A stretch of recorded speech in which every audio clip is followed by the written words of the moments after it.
Welcome back to the channel.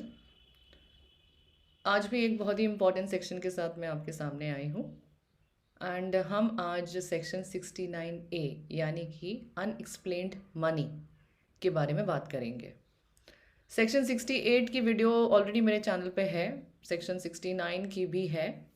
And ये सारी series of जो भी अनएक्सप्लेन्ड अकाउंटेड या अनट्रीटेड अनडिस्क्लोज्ड जो भी आता है, जिस आजकल जो डिपार्टमेंट का बहुत ही फेवरेट टॉपिक है, जिस पे बहुत सारे नोटिस आते हैं। ऑलमोस्ट हर नोटिस में आपको सेक्शन 68 या सेक्शन 69 या 69A B C D का रेफरेंस मिलेगा।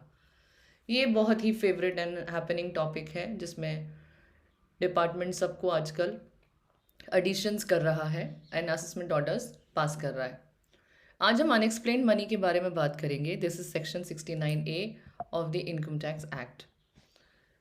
सबसे पहले तो हम बेसिक्स थोड़ा सा ब्रशअप करेंगे कि हमें हमारे टैक्सेस जो हैं वो सही तरीके से, जो भी हम इनकम करते हैं उसे सही तरीके से हमें अपने बुक्स में उसे अकाउंट फॉर करना है एंड उसका टैक्स हमें भरना है। राइट टैक्सेस बहुत सारा इनकम टैक्स डिपार्टमेंट ने, इनकम टैक्स एक्ट ने एक बहुत अच्छा फ्रेमवर्क डिज़ाइन किया है जिसमें एग्जेम्पशंस, डिडक्शंस और रिबेट्स मिलते हैं, जिससे कि आप अपनी टैक्स की प्लानिंग कर सकते हैं एंड जो टैक्स का इम्प्लीकेशन है विद इन द फ्रेमवर्क रह के आप अपनी टैक्स लाइबिलिटी को रिड्यूस कर सकते हैं एंड अ बेटर प्लान कर सकते हैं, अपने बहुत सारे इन्वेस्टमेंट्स प्लान कर सकते हैं। ये सारा का सारा हमारे इनकम टैक्स एक्ट में प्रिस्क्राइब्ड है। बट आप अगर इस फ्रेमवर्क से बाहर जाते हो देन उसके बाद बहुत सारे पीनल क्लॉजेस या ऐसे सेक्शंस अप्लाई हो जाते हैं जिसमें बहुत ही हायर टैक्स रेट पे आपको कंप्लायंस करना पड़ेगा। ये प्रोविजंस इसीलिए बनाए गए हैं सो दैट आप विद इन द फ्रेमवर्क रह के अपना काम कर सके। अगर आप फ्रेमवर्क से बाहर जाते हैं, लाइन क्रॉस करते हैं, then there is a problem होगी क्योंकि नोटिस आएंगे। AI जो है, artificial intelligence of the income tax department is so powerful. एक भी आपने गलती करी and there is the notice. और अगर रीअसेसमेंट का नोटिस आता है तो आप समझ लीजिए आपके पिछले पूरे 8 साल खुलेंगे। ये डिपार्टमेंट एकदम से शांत नहीं रहने वाला है। अगर उसको किसी भी साल में कुछ भी मिलता है देन वो आपके पूरे 8 ईयर्स कवर करेंगे। बाद में आगे जाके आप इस केस को फाइट करो, जीत लो and all that stuff, that is fine. But at the moment आपको सारे कंप्लायंसेस करने पड़ेंगे, CIT अपील वाला प्रोसीजर फॉलो करना पड़ेगा, फिर ITAT में जाना पड़ेगा एंड आपको 20% अपनी लाइबिलिटी तो पे करनी ही होगी अगर आपको ये केसेस आगे भी फॉरवर्ड करने हैं तो, लड़ने हैं तो। 20% भी इतना हेफ्टी होता है क्योंकि इनके एडिशंस इतने ह्यूज अमाउंट के होते हैं। एवरीथिंग अंडर द सन वो कवर करके उसे सेक्शन 68 69 में लगा देते हैं। सेक्शन 115 BBE के अंदर उसको टैक्स कर लेते हैं। हम आगे ये सब देखेंगे, बट मैं आपको जस्ट अ ब्रशअप दे रही हूँ कि क्या हो सकता है। सो इसीलिए I always advise to my clients, अगर चैन की नींद लेनी है then be very compliant with the taxes.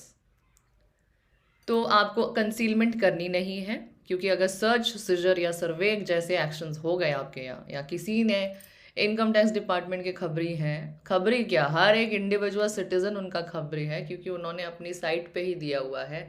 Anonymously आप किसी के भी बारे में बता सकते हैं। मेरा एक वीडियो है इसके बारे में जहाँ पे आप कंप्लायंस कर सकते हैं इस चीज़ का। तो मेरे पास उस वीडियो पे बहुत सारे कमेंट्स आते हैं कि मैम अगर हमें कुछ पता है किसी के बारे में, हमें कंप्लेन करनी है तो हमें कैसे करना चाहिए। हालांकि we don't promote so much, but फिर भी अगर किसी के बारे में आपके बारे में किसी के पास कोई ऐसी इन्फॉर्मेशन है जो बहुत स्पेसिफिक है एंड वो किसी और को पास ऑन करते हैं, से like tax department, then you can be in a problem. So why do that? Tax compliant रहो एंड अपने सारे टैक्सेस को ठीक से अकाउंट, इनकम को अकाउंट फॉर करो एंड चैन की नींद लो। Pay taxes, what is the problem in that? You have so much of infrastructure getting ready for you. Anyways, let's come to the section 69. Let us read the section first. ये section पढ़ना बहुत ज़रूरी है because section 68, 69, 69A, B, C, D, E, F जो भी है sections है, ये सब में बहुत छोटा छोटा सा वेरिएशन है। तो वो क्या है वो हम देखेंगे। where in any financial year the SSC is found to be the owner of any money, bullion, jewelry, or other valuable article, and such money, bullion, jewelry, or valuable article is not recorded in the books of account if any. If any इसलिए लगाया कि बहुत बार अगर requirement नहीं है books of account maintain करने की, then कोई ज़रूरत नहीं है. Maintained by him for any source of income, and the SSC offers no explanation about the nature and source of acquisition of money, bullion, jewelry, or other valuable article, or the explanation offered by him is not in the opinion of the assessing officer satisfactory. The money and the value of the bullion, jewelry, or other valuable article may be deemed to be the income of the SSC for such financial year. Section बहुत clear है, बहुत clearly explain किया है कि अगर आप उस जो भी मनी, बुलियन, ज्वेलरी जो आपके पास मिला है बुक्स में रिकॉर्डेड नहीं है एंड आप उसका कोई एक्सप्लेनेशन नहीं दे पा रहे हो about the source from which you have acquired that, then हाँ, एंड दैट टू सबसे इंपॉर्टेंट है to the satisfaction of the assessing officer, उसको सेटिस्फाई करना चाहिए. उसको वो सेटिस्फाई हो गया, दैट्स फाइन, जो कि बहुत रेयरली होते हैं. ऑलमोस्ट मतलब 5% ही केसेस होंगे जिसमें वो सेटिस्फाई हो जाते हैं. Otherwise there is always an assessment order जिसमें वो सेक्शन में एडिशन कर देते हैं and then you have to fight it across. हालांकि आगे जाके if your facts are so strong enough then आप उसको आगे जाके इसको नलीफाई कर सकते हो. The assessee was found to be, ये कुछ केसेस हैं हमारे पास जो मैंने कुछ इनकॉर्पोरेट किए हैं. These are some of the types कि कैसे हो सकता है. The assessee was found to be in position of loose slips and not any valuable article और थिंग्स. लूज स्लिप्स मिली थी एंड कुछ बता भी नहीं रही थी कि वो ज्वेलरी है, किसकी है, नहीं है.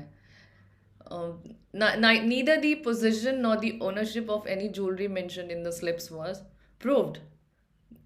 प्रूफ भी नहीं हो पा रहा था, बट फिर भी असेसिंग ऑफिसर ने अननेसेसरी सेक्शन 69A में उसका एडिशन कर दिया. करने के बाद क्या हुआ, सीआरटी अपील के पास पहुंचा. सीआरटी अपील ने भी नॉर्मली कई बार, हालांकि 50% केसेस वहाँ पे सॉर्ट आउट हो जाते हैं, बट 50% केसेस में भी सीआरटी अपील असेसिंग ऑफिसर के साथ एग्री करते हैं. बट देन फिर हमारे पास ऑप्शन बचता है आईटीएटी.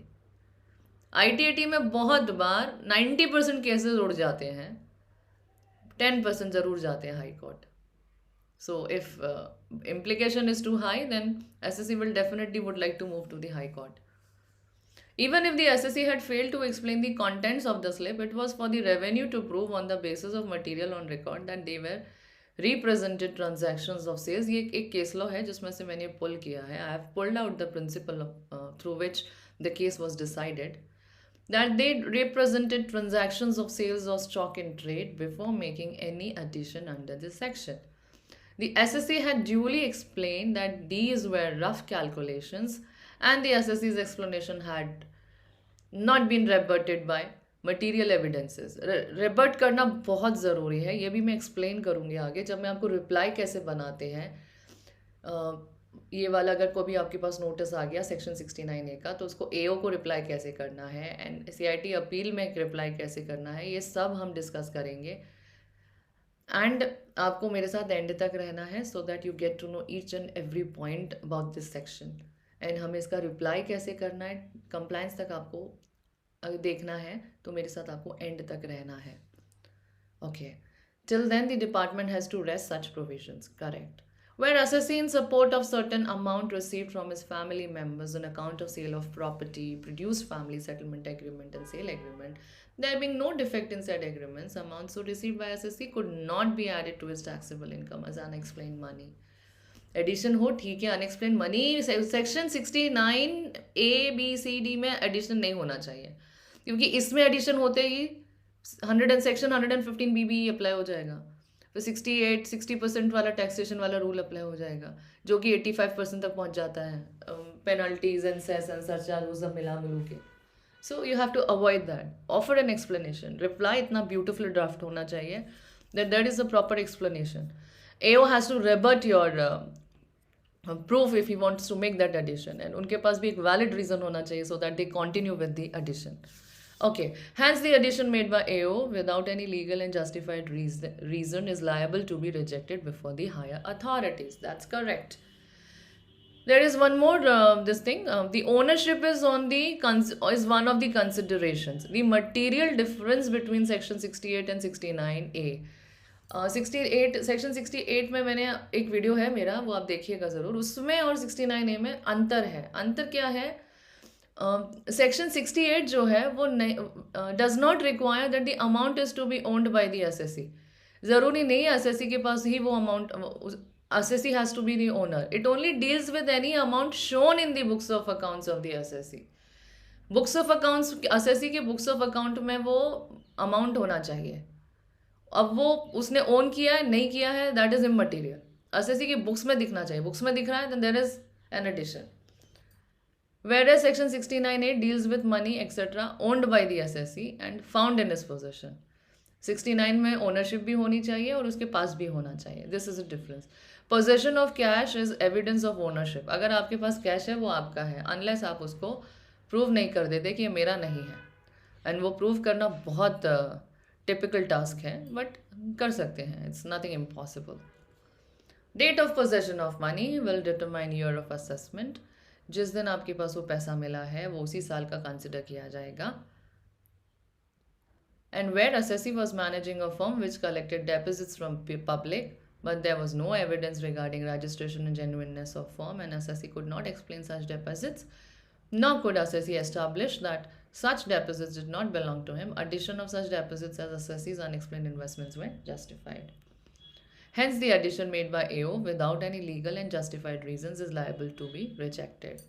कोई भी addition जो AO ने किया है without any justifiable reason, वो कभी भी स्टैंड नहीं करेगा in the eyes of law. मैंने ये कुछ केस लॉज कोट किए हैं. Ownership is one of the considerations and possession of cash. ये वही केस लॉ है जिसका प्रिंसिपल मैंने प्रीवियस स्लाइड में लिया था. So you can just pause this slide and go with this. There are some again case laws. ये आपको बेनिफिट इसलिए रहेगा इससे कि आप इसको अपने रिप्लाई में कोट कर सकते हो. अब I am coming to the rates, tax rates. Tax rates are very important in this particular section, section 68, 69, 69A, B, C, D. In sections में जब भी आपका कोई भी addition होता है तो assessing officer section 115 BBE apply करता है. उसके अकॉर्डिंग वो taxes compute करता है, जो कि ये कहता है कि आपकी रेट लगेगी 60%, which would be further increased by 25% surcharge, further increased by 6% penalty, which comes to 83.25%. including cess. So this is it's just like a penalty. और आप कुछ भी कह सकते हैं, आपने जो भी गलती करी है या नहीं करी है, पर आपके ऊपर ये वाला सेक्शन अप्लाई हो जाएगा. आप सोचिए इसका इम्प्लीकेशन कितना होगा. अगर आपको ये CIT अपील में इसको केस को फाइट करना है, देन आपको सबसे पहले तो 20% ऑफ द डिस्प्यूटेड अमाउंट जो भी उन्होंने रेस किए सेक्शन 156 की डिमांड नोटिस में, उसका 20% आपको पहले पे करना होगा. उसके बाद आप आगे बढ़ सकते हो. So this is gonna be difficult because फिर ये अपने यहाँ पे बहुत टाइम लगता है कोई भी केस को सॉर्ट आउट होने में. It's not that very easy. So you have to get prepared कि बहुत अच्छे से एक्सप्लेन कर दीजिए अपने केस को. सो मैक्सिमम वो CIT अपील लेवल पे आपको उसमें रिलीफ मिल जाए. नहीं तो फिर you will have to wait for a long time. Online filing of reply is so important. इसमें एक एक बारीकी आपको ध्यान में रखनी होगी, एक एक चीज़ आपको सोचनी होगी क्या लिखना है. एंड आप जिस तरीके से अपने रिप्लाई को प्रेजेंट कर रहे हैं वो बहुत इम्पॉर्टेंट है. आप अपने फैक्ट्स कैसे हाईलाइट कर रहे हैं, आप डॉक्यूमेंट्स के साथ उसे कैसे कोरिलेट कर रहे हैं अपने फैक्ट्स को, वो बहुत इम्पॉर्टेंट है. और वो कैसे बनाना है मेरे पास, मैं अभी आपको रिप्लाई बताऊंगी. मैं आपको सबसे पहले तो मैं आपको उस नोटिस के पास लेके चलती हूँ जो नोटिस आता है section 69A. I have this one of my notice नहीं है, sorry, this is an assessment order pass हो चुका है. सेक्शन 69A में देखूंगी. छोटा मोटा एडिशन तो होता ही नहीं है. There is always a big amount of addition. तो अगर आप देखेंगे तो ये एडिशंस कैसे किए हैं देखिए, 69A में हमारा ये एडिशन हो चुका है and this is the assessment order. If I show you, it's a big order. ये ऑर्डर है and if I take you to the end of the order, then this is, आप देखिएगा रिटर्न इनकम कितनी थी हमारी ITR में, 3,45,000 only, मतलब 3.5 लाख का रिटर्न है। एंड एडिशन कितना हुआ है, 54 lakhs, 16 lakhs, 73 lakhs टोटल हो रहा है। सो जब भी इसमें सेक्शन 69A में एडिशन होता है, हमेशा ये देखा गया है कि एडिशन छोटा मोटा नहीं होता है, it is always a big amount. आप इसमें सोचिए, इसका 83.25% टैक्सेशन अगर का रेट अप्लाई होता है तो कितना आ जाएगा, हाउ मच। उसका आपको 20% इमीडिएट पे करना होगा, how much. And then CIT appeal में केस आएगा 1 साल 2 साल 3 साल में हियरिंग के लिए, तब तक आपका वो फंड रुका रहेगा। You have to be very very careful when you are drafting the reply. तो ये एक हमारे पास ऑर्डर है, इसी का मैंने रिप्लाई बनाया हुआ है। रिप्लाई बनाते समय मैं आपको स्लाइड के पास लेके चलूँ पहले कि हमें क्या चीज़ का ध्यान रखना है। Drafting of reply has to be the point, to be to the point, point as मतलब बिल्कुल टू द पॉइंट आपको रिप्लाई करना है।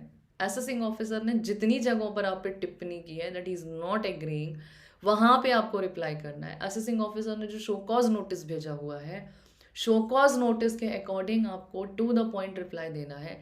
एक जनरल रिप्लाई देने का कोई मतलब नहीं होता है, क्योंकि असेसिंग ऑफिसर ऑर्डर में छापते हैं कि एसएससी ने एक जनरल और कैजुअल रिप्लाई दिया है, एसएससी इज़ नॉट सीरियस। कई बार तो वो लिखते भी हैं कि SSC is not serious in giving the reply in the compliance process. तो हमें ये नहीं करना है। We shouldn't give the tax authorities an impression कि we are so ignorant about the compliance part.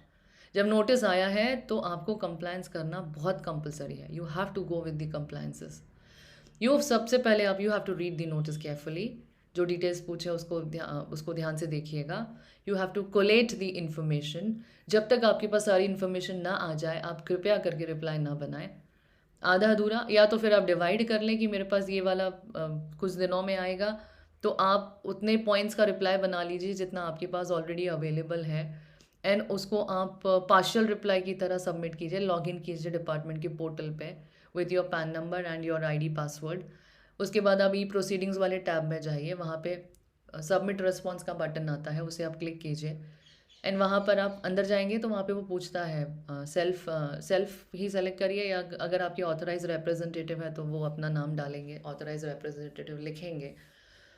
And आप अगर उस रिप्लाई को पार्शियल सबमिट कर रहे हैं या फुल सबमिट कर रहे हैं तो वो पूछता है वहाँ पे option. Always go for, if अगर आपकी कोई भी इन्फॉर्मेशन पेंडिंग है then please go for the partial reply option, so that department comes to know कि अभी भी आपके पास कुछ है देना बाकी। तो इसमें आपको ध्यान रखना है कि आपको पार्शियल रिप्लाई पे क्लिक करना है in case you are not going with the full reply. And बाद में इन फ्यूचर जब भी आपके पास वो डॉक्यूमेंट्स या जो भी इन्फॉर्मेशन है जिसका आप वेट कर रहे हैं वो आ जाती है, then you can go with the full reply. दूसरा फिर से दोबारा जाइए उसी सेम ऑप्शन पे, सबमिट रिस्पॉन्स पे क्लिक कीजिए एंड देन उसके बाद आप वहाँ पे फुल रिप्लाई कीजिए। तो डिपार्टमेंट को कम्युनिकेट हो जाता है that you have nothing to say in the matter further. तो आपका रिप्लाई देखने के बाद अगर उनको कोई और इन्फॉर्मेशन चाहिए then they will send you a notice again कि please explain these many things, and फिर से आपको वापस उसी नोटिस का कंप्लायंस करना है and to the point answer देना है। जो भी आप आंसर दे रहे हैं it has to get supported with the documentary evidences, please remember this. Focus on the content or to bring the most accurate, authentic and clear explanation. Content पे आपको फोकस करना है, आपको एक्यूरेट इन्फॉर्मेशन देनी है। आप जो इन्फॉर्मेशन दे रहे हैं वो आपके डॉक्यूमेंट्स के साथ एग्जैक्टली कोरिलेट करनी चाहिए। एंड प्लीज़ अपना रेफरेंस दीजिए कि आप कहाँ पे क्या चीज़ रेफर कर रहे हैं। अगर असेसिंग ऑफिसर, अगर आप CIT अपील पर रिप्लाई बना रहे हैं देन असेसिंग ऑफिसर ने उसे कैसे नहीं देखा है वो भी आपको बताना है। CIT अपील के सामने हाईलाइट करना है कि हमने ये डॉक्यूमेंट दिया था, इसमें क्लियरली ये नज़र आ रहा है असेसिंग ऑफिसर ने उसको देखा नहीं है, ओवरलुक किया है या जानबूझ के नहीं किया है, वो जो भी है डिपेंड अपॉन दी सिचुएशन जहाँ पे आप उसे एक्सप्लेन कर रहे हैं। So a beautiful reply, a well drafted reply, a to the point reply will always save you. अगर प्री कंसीव नोशंस के साथ AO ने अपना ऑर्डर बनाया है तो समझ लीजिए CIT अपील पे डेफिनेटली आपका केस छूट जाएगा। सीआईटी अपील नॉर्मली बहुत ही जेन्युइन तरीके से केसेस को असेस करते हैं। बहुत कम चांसेस होते हैं, रेयर चांसेस होते हैं कि वहाँ पे वो आपकी कोई बात को सुने ना, अनलेस आपके फैक्ट्स और आपके डॉक्यूमेंट्स आपको सपोर्ट कर रहे होंगे, देन आप समझ लीजिए सीआईटी अपील पे डेफिनेटली आपका case win win and favourable situation में है। Well drafted reply will always help at the time of framing the order, क्योंकि जब भी ऑर्डर बनेगा, जो भी आपका रिप्लाई में पॉइंट्स आपने दिए होंगे असेसिंग ऑफिसर के अगेंस्ट, जो आपने लिखा होगा, मतलब उसके पॉइंट्स को रेबट किया होगा, तो आपके आंसर को भी नेक्स्ट अथॉरिटी को कंसिडर करना होगा। अगर वो उसे कंसिडर नहीं कर रहे हैं तो उन्हें उसको रेबट करने के लिए बेटर ऑप्शन होना चाहिए, एंड ऐसा ऑप्शन हमको उनको देना ही नहीं है, तो केस अपने फेवर में ही होगा। Upload the full fledged reply. Full fledged reply में मैंने आपसे कह दिया है, अगर आपके पास पूरा रिप्लाई है always go for a full reply. But by chance अगर there is a time gap and आपकी ड्यू डेट आ रही है, ड्यू डेट से पहले कंप्लायंस ज़रूर कीजिएगा, ड्यू डेट पे कंप्लायंस कीजिएगा। नहीं कर पा रहे हो तो पार्शियल रिप्लाई सबमिट कीजिए, वो भी नहीं है तो कॉन्डोनेशन के लिए अप्लाई कीजिए, एडजॉर्नमेंट के लिए अप्लाई कीजिए। Please file an adjournment letter. Adjournment letter आपको मेरे इंस्टामोजो की वेबसाइट पे मिल जाएगा, I have plenty of it written there, तो आप वहाँ से लीजिएगा। बट ज़रूर ड्यू डेट आपको मिस नहीं करनी, ड्यू डेट पे आपको no response from the assessee नहीं आना चाहिए। आप देखिएगा ऑर्डर में बहुत जगहों पे no response from the assessee, no response from the assessee आता है, which is a very bad indication. हम बहुत बार क्लॉज लेते हैं, अपना एक स्टैंड लेते हैं कि the SSC is so cooperative, the SSC wants to comply with the taxation laws, the SSC is a good citizen and he is a tax law abiding citizen. फिर ये सारे क्लॉजेज हम ले नहीं पाएंगे अगर वहाँ पे नो रेस्पॉन्स आएगा तो। So you have to always go for an adjournment if you are not meeting the due date, or go for a partial submission of reply, and the best is go for a full reply submission. So now let me first take you to the, मैंने एक draft reply बनाया है and this is such an amazing reply. ये मैंने CIT appeal के सामने बनाया हुआ है। This I have it has got everything facts of the case. ये वही ऑर्डर है जिसका मैंने रिप्लाई बनाया है, जो अभी मैंने आपको थोड़ी देर पहले स्क्रीन के साथ शेयर किया था, that is the order. And उसी के अकॉर्डिंग देखिए मैंने बहुत फैक्ट्स एंड फिगर्स इसमें अच्छे से मेंशन किए हैं, एंड इसमें कोरिलेट बहुत अच्छे से किया है, बहुत सारे फैक्टर्स कंसिडर किए हैं। डिपार्टमेंट का मैंने बिल्कुल ध्यान खींचा हुआ है अपनी तरफ कि देखिए हमने कहाँ पे क्या गलती की नहीं है, असेसिंग ऑफिसर ने देखा नहीं है, हमने मार्केट कंडीशंस को भी हाईलाइट किया है इसमें, एंड हमने सारी चीज़ें इसमें एक्सप्लेन करी हैं। तो ये दिस इज़ 29 पेज का रिप्लाई, बड़ा रिप्लाई है, क्योंकि इसमें मैंने केस लॉस भी कोट किए हैं, मैंने अपने फैक्ट्स को बहुत अच्छे से मेंशन किया है, and it's a beautifully drafted reply. मैंने बहुत सारी चीज़ें इसमें कंसिडर की हैं। तो इतना सुंदर रिप्लाई जाने के बाद अगर किसी को कोई ऑर्डर हमारे अगेंस्ट पास करना है ना, तो उन्हें ये सारे मेरे पॉइंट्स को रिबट करना होगा कि we don't agree, and why we don't agree they have to give a reason. CIT appeal पे तो डेफिनेटली रीजंस मिलते हैं कि why they don't agree. AO एक बार को कह के छोड़ सकता है कि I don't agree and this is not satisfactory explanation, ऐसे कह के वो छोड़ सकता है। बट सीआईटी अपील में वो आपकी हर रिप्लाई को, हर आपने जो भी सेंटेंस लिखा है, दे कंसिडर इट, वो उसको ऐसे ही हवा में नहीं उड़ाते हैं। So that is a better place way you can always give an explanation. AO के सामने भी आप उस चीज़ को ज़रूर हाईलाइट कीजिए, बिकॉज देन आपके पास एक बहुत बेटर स्टैंड होता है सीआईटी अपील के सामने कहने के लिए कि हमने एओ के भी सामने ये हाईलाइट किया था, जो कि बिल्कुल एपरेंटली दिखता है, एंड ऐसे करके आप उसको उनको बता सकते हो। ये आपको एक रेडीमेड रिप्लाई आपको मेरे इंस्टामोजो के वेबसाइट पर मिल जाएगा, आप वहाँ से ले सकते हैं। So here ready to use drafts and complete reply formats are available at our Instamojo link, जो कि आपको डिस्क्रिप्शन बॉक्स में मिल जाएगा। Team at contest of tax aid, हम बहुत ही क्वालिफाइड प्रोफेशनल्स हैं, ये हमारा day in and day out का काम है। मेरे पास बहुत सारी क्वेरीज आती हैं, आजकल मेरा ज़्यादा टाइम क्वेरीज में आंसर करने में ही जाता है, एंड बहुत बार हम फॉर्मेट्स प्रोवाइड करके भी हेल्प करते हैं, and people are getting benefited with it. तो आपके पास ऐसा कोई भी क्वेरी हो, नोटिस हो, जो आप अपने आप करना चाहते हैं, उसमें थोड़ी सी हेल्प चाहिए हमारी, do let us know. But I would always suggest you कि जब भी ऐसे कोई नोटिस आते हैं, आप खुद मत कीजिएगा, always go for an experts assistance. experts assistance will always help you in getting out the case at a better level. मतलब खुद दवाई लेने से बेटर है आप डॉक्टर के पास जाएं, तो खुद टैक्सेशन में डील करने से बेटर है आप उसके एक्सपर्ट्स के पास जाइए. एंड आई गेस आपको अंतर पता चलेगा एक्सपर्ट से सर्विसेज लेने का एंड खुद से उसको डील करने का. सो कई बार मेरे पास सिर्फ प्रूफ रीडिंग के लिए आता है कि आप देख लीजिए सही है कि नहीं है, और मुझे बहुत सारे चेंजेस करने पड़ते हैं. उससे अच्छा मुझे लगता है कि उसमें दिमाग लगाने से बेटर है do it afresh and it comes out so beautiful. Anyways सबके अपने अपने लुकआउट्स होते हैं, but the better you think is good for your tax compliances, I guess you should go with it. So remember, no wonder, I just love this, and I always quote this. Remember, no wonder a notice sends shivers to your body, but there's no need to worry. Just read it. Notice को पढ़िए, उसे समझिए and उसका reply दीजिए. पढ़ना समझना is understood. Reply के लिए हम हैं. आप हमारे इंस्टा मोजो पे भी जा सकते हैं. वहाँ पे you have all the ready formats. कोई फॉर्मेट नहीं मिले तो मुझे लिखिएगा आप support@condish.in. मैं आपको फॉर्मेट प्रोवाइड कर दूंगी. अगर आपको कंसल्टेंसी चाहिए तो हम वो भी देते हैं. आप हमें उसके लिए भी ईमेल कर सकते हैं support@condish.in पर. एंड हम मिलेंगे अपने नेक्स्ट वीडियो में. इसी श्रृंखला में मैं सारे वीडियोस आपको पोस्ट कर रही हूँ. So stay in tune with the channel. Like share and subscribe ज़रूर कीजिएगा. And I hope this was very useful to you, helpful to you. Stay fit, stay healthy and मिलते हैं अपने नेक्स्ट वीडियो में.